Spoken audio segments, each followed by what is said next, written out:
in lobbying, maybe we want to change this studio, how the setting is. I don't like the chairs. I need to go through the management to get that done. But if I want to be... You need to lobby. Yes. So the lobbying might be that I come and I write to the studio, I want to help to renovate it. And I position that this set, I need to change it. You know, based on your own references that we don't like this set. So it's a group thing, and it's a legitimate positioning of demands to get results that will favor the actors, the immediate actors. Now, when you go to bribery, bribery is when you give monies under the table to particular people to negate policy direction that is supposed to favor the majority. So Nigerians saw lobbying. We say, oh, there's lobbying, there's lobbying, it's lobbying. It's not lobbying. It's corruption. Now, to be able to fight this, one of the things that you need to understand is we must institute transparency. Transparency must be from top to bottom. I must know what a president earns. I must know the job description of a president. I must be able to assess his deliverables. I must create an appraisal triangle. And maybe as a citizen, I must know what a police officer's responsibility is. I must be able to ask an officer, this is not your job, sir. And he's looking at me, I'll say, according to your rules of engagement, section XYZ, this is not your job. So this is the job of XYZ, the immigration or the customs. Can you invite them here, sir? How comes there is no application of transparency? Because our educational curriculum from kindergarten to teenage to adult is bereft of necessary content that is supposed to impute this knowledge for me to be able to demand transparency. So I was not taught. So I live on the virtues of those that think they know, but they are lazy to research into appropriate channels. So everything gets darker. You know, so there must be transparency.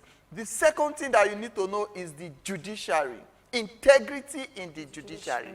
Because in penalty accruing, if you accrue the right penalty to the right offenses, people will serve as a deterrence to others.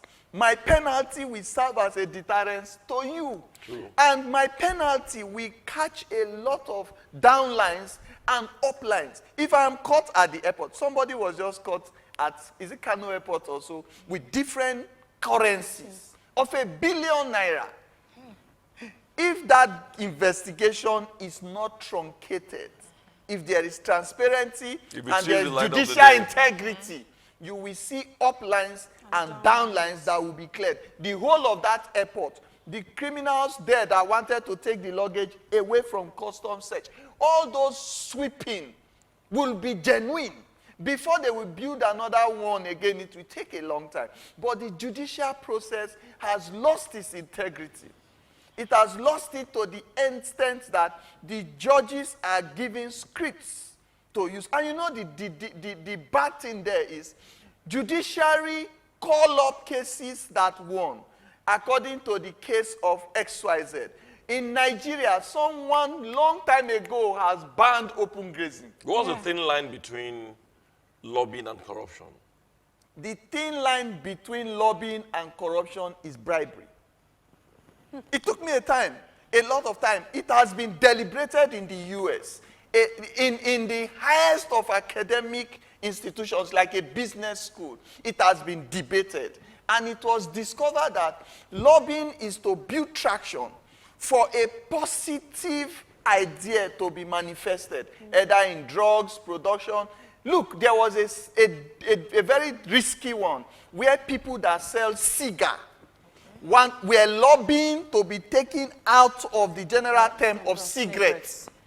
So they said cigarette is bad to the lungs, but cigar is not. And they were lobbying for that. So, but it is open, it is transparent, and the kickback or returns or beneficiaries are known. In bribery, they are not known. And they act as positive representatives with negative inputs because of the bribe they have collected. Thank you so much, Ambassador Rowan. It's always a privilege to have you on the set because you always throw a lot of light to a lot of topics. And I just want to ask quickly, I know that corruption is an antisocial attitude where people award themselves with rights and privileges that they really do not deserve against legal norms.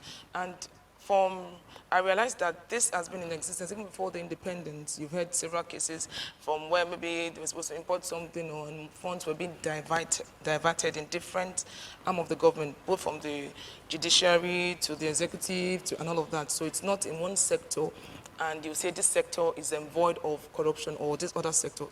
You could see it play out in different sectors of the government and different levels of the government like that.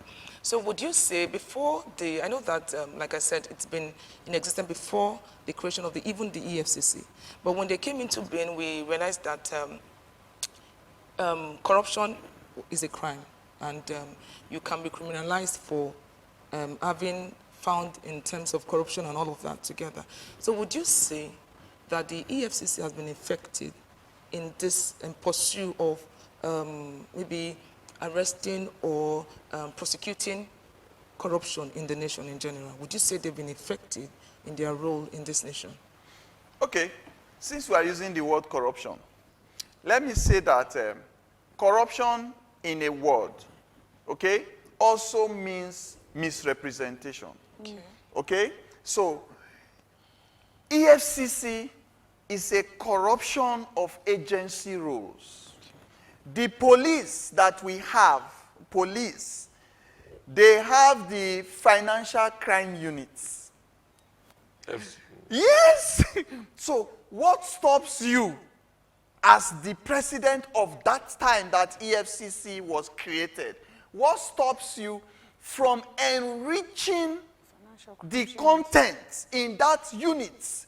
Train them in advanced and international standards, provide technological and other triangles that will help them to mitigate corruptive financial activities, give them legislative power to be able to call a governor to order, a minister to order, then put in a leadership structure that means that any police officer that will head that place must have gone to this course, must have had a clean record to this extent. So you do all of that. So because it was an agency corruption, you created your own. So the EFCC should be disbanded.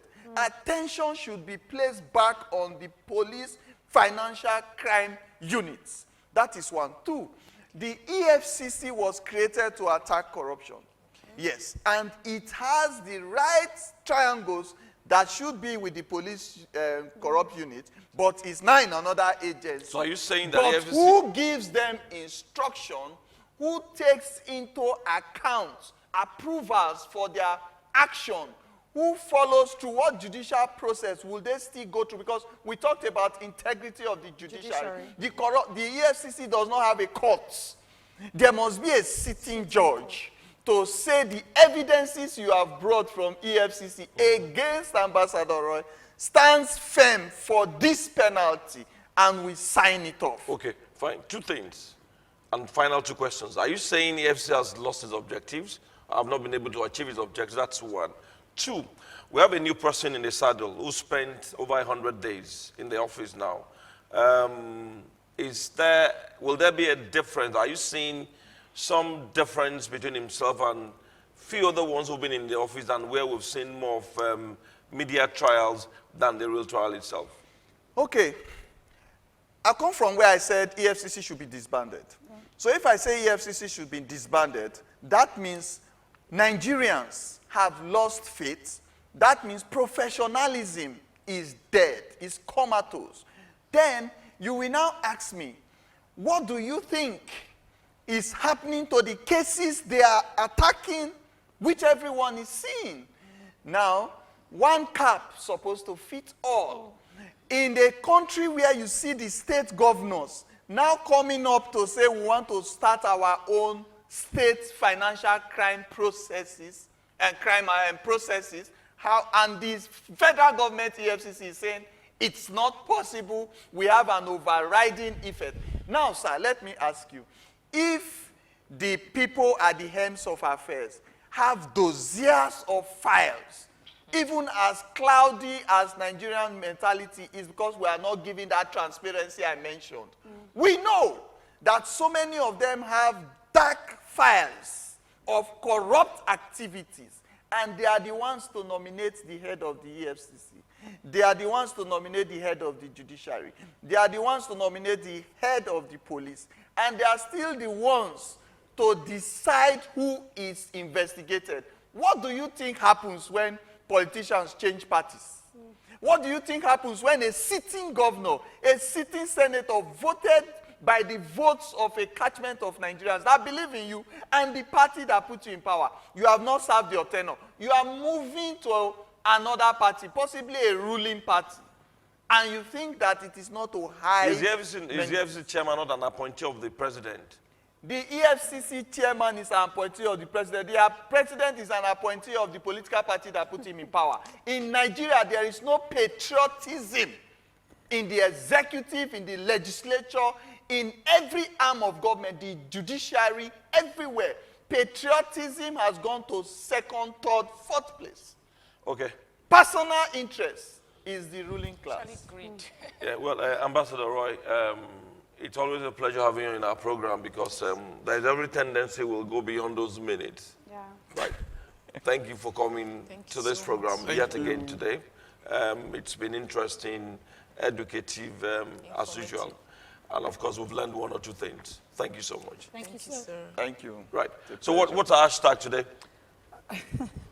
I think, just to take a cue from what he said, the lack of patriotism. So let's keep it in mind of people. Hashtag be patriotic. I agree. Hashtag patriotism. Okay, that's our bit today on the Morning Flight on Love World Expressions, where we entertain you beyond borders. We'll see you tomorrow, bright and early. My name is Shegun Adebo Wale. And my name is Sylvia. And my name is Anne Meta Williams. And he's Ambassador. Bye. We'll see you tomorrow.